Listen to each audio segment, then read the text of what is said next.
Hello everyone, আসসালামু আলাইকুম। বরাবরের মতো নতুন একটা ভিডিও নিয়ে হাজির হলাম। আমি হচ্ছে এস মোহাম্মদ বাদন।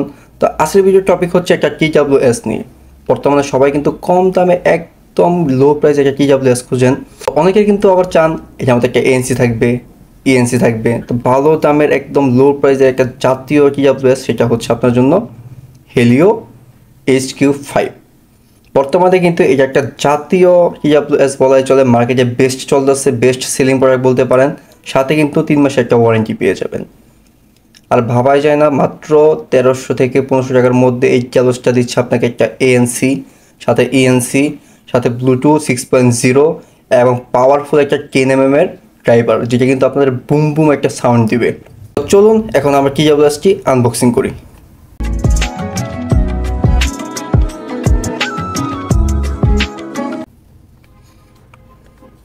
তো প্রথমে বক্সটা খুলে নিচ্ছি। আমি ইয়ারফোনটি প্রায় 10 থেকে 15 দিন ব্যবহার করেছি, তারপর আপনাদের সামনে একটা রিভিউ নিয়ে আসলাম। প্রথমে আমি পেয়ে যাবো TWSটি, একটা ব্ল্যাক কালার TWS সাইজে রাখলাম। তার সাথে একটা ইউজার ম্যানুয়াল গাইড, এটা কেউই পড়ে না, জাস্ট এটাও সাইজে রাখলাম। আর তার সাথে কিন্তু এটা পেয়ে যাবেন USB-A to Type-C কেবল, একদম নর্মাল কেবল এটা। আর সাথে কিন্তু পেয়ে যাবেন ইয়ার টিপসের মধ্যে আমি খুলে দেখাচ্ছি আপনাদের। তো TWS-গুলোর মধ্যে কিন্তু দুইটা ইয়ারটিপস পেয়ে যাবেন, দুইটার মধ্যে একটা হচ্ছে লার্জ সাইজ, একটা হচ্ছে স্মল সাইজ। আর মিডিয়ামগুলো আমার TWS-এর লাগানো আছে। তো চলুন এখন আমরা এটা নিয়ে কথা বলি। তো প্রথমে কিন্তু হেলিও লোগোটা আপনারা পেয়ে যাবেন, একদম একটা ম্যাট ফিনিশ, গ্লোসি ফিনিশ জানে খুবই ভালো হয়েছে, নয়তো স্ক্যাচ কিন্তু পরিচিত। তারপর আমি এইভাবে ইউজ করছি, মোটামুটি কোনো স্ক্যাচ পড়ে নেই। আর পিছন দিকে পেয়ে যাবেন একটা Type-C পোর্ট, সাথে একটা বাটন। তো এটা দিয়ে কিন্তু, আর এই পাশে পেয়ে যাবেন আপনারা একটা ইন্ডিকেটর, এটার সাহায্যে কিন্তু বুঝতে পারবেন ইয়ারফোনটা অন আছে কিনা, চার্জ হচ্ছে কিনা। তো চলুন আমরা এখন ইয়ারফোনটা নিয়ে কথা বলি। তো এই বাক্সের ভিতরে কিন্তু একটা ম্যাট ফিনিশ দেওয়া আছে এই দিক দিয়েও, কিন্তু এই যে ইয়ার টিপসগুলো দেখতে পারতেছেন, ইয়ার টিপসের সাইডে কিন্তু যাই গ্লোসি ফিনিশ দেওয়া আছে, পড়বে না কিন্তু পুরোটাই কিন্তু ম্যাট ফিনিশ দেওয়ার ক্ষেত্রে হয়েছে কি কোনো স্কেচটা পড়বে না এখানে। আর এই ইয়ার টিপসটা কিন্তু খুবই ভালো একটা ইয়ার টিপস ব্যবহার করা হয়েছে, যার কারণে কিন্তু আপনার কান থেকে খুলে পড়ে যাওয়ার কোনো সম্ভাবনা নেই। আর এটা দেখতে কিন্তু খুবই মিনিমালিস্টিক, আর এক হাতে কিন্তু আপনার ব্যবহার করতে পারবেন। তো এরকম না যে এটা দুই হাতে আপনাকে খুলতে হবে, আর এটা ম্যাগনেটটা খুবই স্লো, এরকম না। ম্যাগনেটটা কিন্তু খুবই ভালো, খুবই প্রিমিয়াম ম্যাগনেট ব্যবহার করা হয়েছে। বা স্ক্র্যাচিং কমানোর জন্য কিন্তু এর মধ্যে কোনো চিপ কিছু ব্যবহার করা হয়নি। আর তার সাথে কিন্তু আপনারা এটার মধ্যে পেয়ে যাবেন স্টেডিও সাউন্ড। আর এটা কিন্তু একটা ব্ল্যাক, এটা কিন্তু একটা হোয়াইট ভার্সন আছে। আর এটা গ্রামটা খুবই কম, মাত্র হচ্ছে 4 গ্রামের মতো ওজন হবে পার ইয়ার টিপস, আর পুরোটা মিলে হবে 80 গ্রামের মতো হবে। আর এদিকে হচ্ছে আমি ব্লুটুথ ভার্সন আছি, ব্লুটুথ ভার্সন একদম লেটেস্ট ব্লুটুথ ভার্সনটা ব্যবহার করা হয়েছে, ব্লুটুথ ভার্সন 6.0। আর অডিও কোর হিসেবে ব্যবহার করা হয়েছে SBC AAC। এর মধ্যে যদি কলকম অ্যাপটেক্স ব্যবহার করা হতো তাহলে কিন্তু জোস হয়ে যেত, আর এই দামে কিন্তু আশাই করা যায় না এটা। আর তার সাথে কিন্তু ANC ব্যবহার করা হয়েছে। তো ANC ব্যবহার করার ক্ষেত্রে কিন্তু আপনারা খুবই ভালো একটা ANC যা থেকে পেয়ে যাবেন, আপ টু 28 GB পর্যন্ত এটা কিন্তু আপনাকে সাপোর্ট করবে। তো এই ক্ষেত্রে বলা যাচ্ছে আপনারা যদি বাহিরে এটা দিয়ে গান শোনেন, খুবই আপনার নয়েজটা খুবই কম আসবে। এত আহামর এরকম না যে ANC একদম আপনাকে ফুল ব্লক করে ফেলবে। আর যার মধ্যে কিন্তু ANC on of transparent mode সব কিছুই আছে।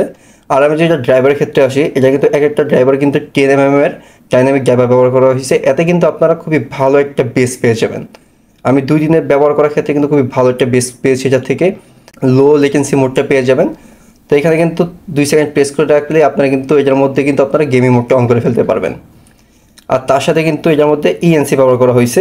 আর ENCর ক্ষেত্রে কিন্তু হয়েছে কি, আপনি যখন কথা বলবেন এটা কিন্তু খুবই ভালো একটা নয়েজ ক্যান্সেলেশন কাজ করবে। আর তার সাথে যে আমি এটা ব্যাটারি নিয়ে কথা বলি, ব্যাটারি কিন্তু আপনারা সর্বোচ্চ এটার মধ্যে এক একটা বাস থেকে আপনারা মিনিমাম 2 থেকে 3 ঘন্টার মতো একটা ব্যাটারি ব্যাকআপ পেয়ে যাবেন। আর এক একটা ইয়ার টিপসে কিন্তু 30 mAh ব্যাটারি ব্যবহার করা হয়েছে, সর্বোচ্চ এর মধ্যে 332 mAh একটা মেসিভ ব্যাটারি ব্যবহার করা হয়েছে, যার ক্ষেত্রে ব্যবহার করা যায় খুবই ভালো একটা পারফরমেন্স পাবেন। আর ANC অফ করে যদি ব্যবহার করেন তাহলে 5 ঘন্টার মতো, আর ANC অন করে রাখলে কিন্তু 4 ঘন্টার মতো একটা ব্যাটারি ব্যাকআপ পেয়ে যাবেন। আর যেটা টোটাল লাইফ টাইম কেসের ভিতর থাকে তাহলে সর্বোচ্চ আপনারা 22 ঘন্টা থেকে 20 ঘন্টার আশেপাশে একটা মিউজিক পেয়ে যাবেন। আর তার সাথে কিন্তু এটা Type-C পোর্ট, এই ক্ষেত্রে কিন্তু আপনারা যে কোনো জায়গায় চার্জ করতে পারবেন খুবই সহজেই। আর তারপরে যদি আমি আসি তাহলে এখানে টাচ কন্ট্রোলে যে আমি এখানে আসি, তাহলে কিন্তু এখানে কিন্তু আপনার ডাবল ট্যাপ করলে কিন্তু প্লে পজ পাবেন, আর প্রেস করে রাখলে কিন্তু স্কিপ ট্র্যাক হবে। আর যদি ANC অফ করতে চান তাহলে কিন্তু আপনারা যে কোনো একটার সাথেই কিন্তু আপনারা জাস্ট 2 সেকেন্ড হোল্ড করে রাখলে এনসি অফ অন হয়ে যাবে। তো এটার মধ্যে কিন্তু ভালো ধরনের মোড ব্যবহার করা হয়েছে, আর এটার প্রাইসটা কিন্তু খুবই কম। আমি মাত্র 1350 টাকা দিয়ে বাই করেছি টেকলিন থেকে। আমি আপনাকে ডিসক্রিপশনে লিঙ্কটা দিয়ে রাখবো, সেখান থেকে আপনারা বাই করতে পারেন। খুবই ভালো ধরনের ফিচারগুলো ব্যবহার করা হয়েছে, যেমন এএনসি, ইএনসি, তার সাথে ব্লুটুথ 6.0 চিপটা। মানে আপনারা যদি কম দামে একেবারে লো প্রাইসে ভালো একটা TWS নিতে চান, তাদের জন্য এটা আমি রিকমেন্ড করবো। আপনারা আইফোনের কপি বা কোনো কপি TWS না থেকে আপনারা এটা নেন। এটার মধ্যে আপনারা বেস্ট পারফরমেন্সটা পাবেন, একদম টপ নচ পারফরমেন্সটা পাবেন, দামটা খুবই কম, সাথে আবার 3 মাসের ওয়ারেন্টি। তো যাদের ভালো লাগে তারা কিন্তু এই TWSটি নিতে পারেন। ডিসক্রিপশনে আমি লিঙ্কটা দিয়ে রাখবো। তো ধন্যবাদ, সবাই ভালো থাকবেন, ভিডিওটি সাবস্ক্রাইব করে রাখবেন। দেখা হচ্ছে পরবর্তী একটা ভিডিওতে।